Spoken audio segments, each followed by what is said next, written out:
Mahabang pila, mabagal at pahirapang pagproseso sa pagkuha ng dokumento sa opisina o ahensya ng gobyerno. Red tape ang tawag dyan, na ayon mismo sa Anti-Red Tape Authority, malaking pahirap sa mga mamamayan. Ngayong araw, sisimulan natin ang serye ng mga special report na sisilip sa pasakit na pinagdaraanan ng ating mga kababayan sa pakikipagtransaksyon sa pamahalaan. Paalala mga kapuso, kayo po ang boss ng mga nasa gobyerno. Pwede pong mag-demand ng mas magandang serbisyo. Paalala naman rin sa mga nasa pamahalaan. Kayo naman ang dapat nagsisilbi. Bawal ang red tape. Yan ang special report na tinutukan ni Sandra Aguinaldo.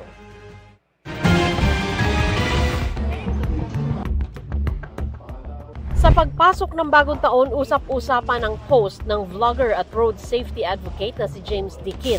Kaugnay ito sa traffic violation ng anak noong December 18 matapos itong lumipat ng lane sa bahagi ng Skyway na may double yellow line. We showed up on December 27 and it was closed, so they said to come back. And when we went back January 5 to settle the fine, everything was fine up until the point na they asked for an ORCR to release the license, and we were like, well, that's not part of the Citizens Charter. Sumunod pa rin daw sila sa sinabing proseso, pero pagbalik, You can't collect your license because it's been suspended for 1 month. We said, how come? And they said, because you exceeded the 15 days. Out of 15 days, you were only open 4. And they said, yes, we count the holidays and we count the weekends. ang pagsama ng Land Transportation Office ng mga holiday at long weekend sa pagbilang ng 15-day deadline ang pangunahing issue ni Dikin. Sabi ng LTO sa kanilang press conference, Calendar days po ay nakasaad sa ating traffic adjudication rules, hindi po working days. Included po ang calendar days, ang weekend, ang holidays. marami ang nakarelate sa reklamo ni Dikin. Hindi lang daw ito nangyayari sa LTO, kundi maging sa ibang opisina ng gobyerno. Ito yung tinatawag na red tape. Maraming kailangan daanan, mabagal ang usad, komplikado. In short, Pahirap sa tao para ka makipag-transact sa gobyerno.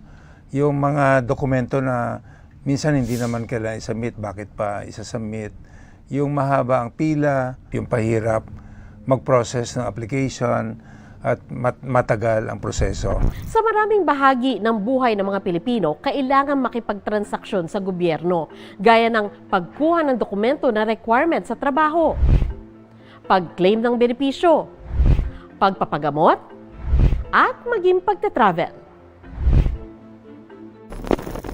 Ang ARTA o Anti-Red Tape Authority ang pangunahing ahensyang nagtataguyod para mapabilis at maayos ang serbisyo ng gobyerno sa publiko.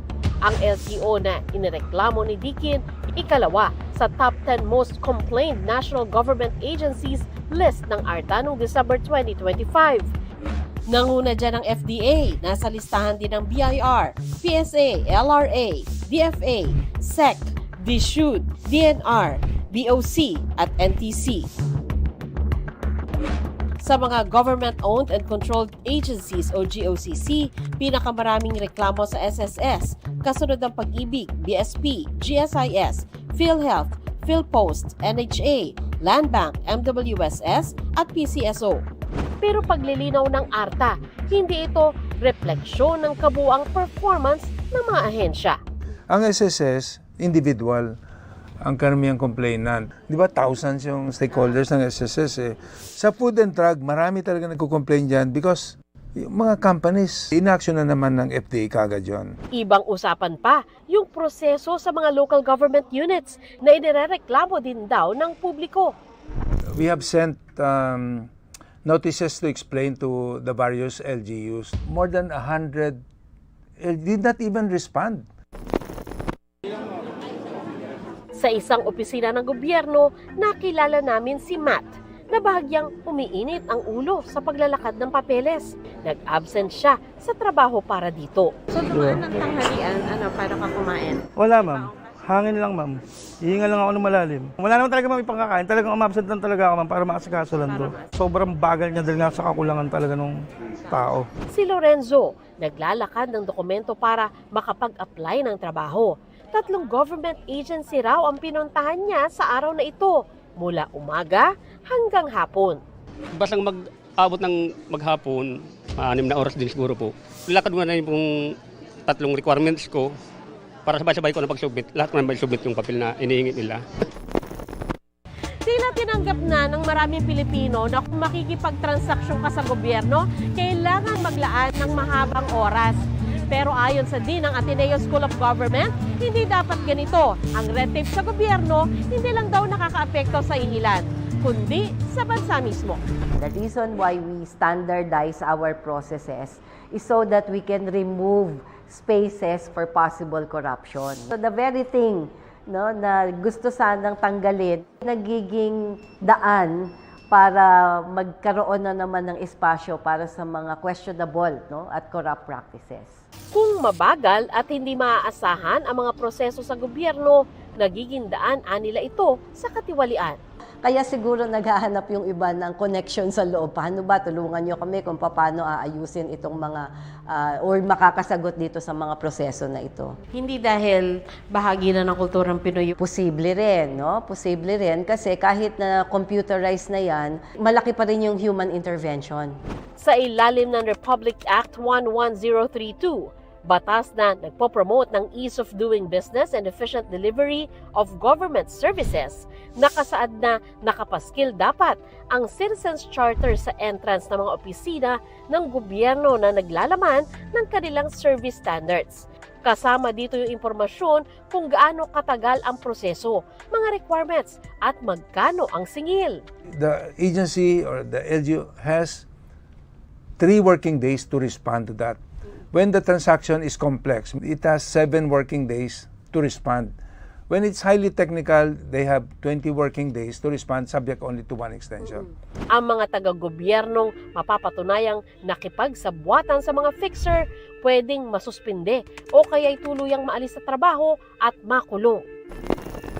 Ang reklamo ni Dikin sa proseso ng LTO nakarating sa ARTA, kaya nagkusa raw silang tingnan ito. Ni-require pa na mag-produce ng ORCR. Unang-una, wala doon sa Citizen Charter ng LTO. Number 2, mismo doon sa traffic citation, meaning sa violation, walang nakalagay that the driver failed to produce the ORCR. It shows that there are good people left in government that are trying to fix it. Nitong January 9, naglabas ang LTO ng bagong kautusan para linawin na ang 15-day settlement period para sa traffic violations ay working days. Sabi ng ARTA, makikita sa sitwasyong ito ang kainaman kung nagsasalita ang mamamayan. Kung may paglabag, pwedeng magsumbong sa ahensya, pero pwede rin magsumbong sa ARTA mismo sa pamamagitan ng inilunsad nilang Artificial Intelligence Chatbot na kung tawagin ay Tala. Hi Tala! Hello! How can I assist you today? Sige po, maari ko bang i-encode agad ang inyong complaint? Kung organisado tayo, mas malakas yung boses natin, no? Mas malakas yung pressure na magagawa natin to push the government, no, to do something about these things. Sa makatuwid, isa sa pinakamabisang panlaban sa red tape ay ang mga mamamayan mismo. Para sa GMA Integrated News, Sandra Aguinaldo, Nakatutok, 24 Oras.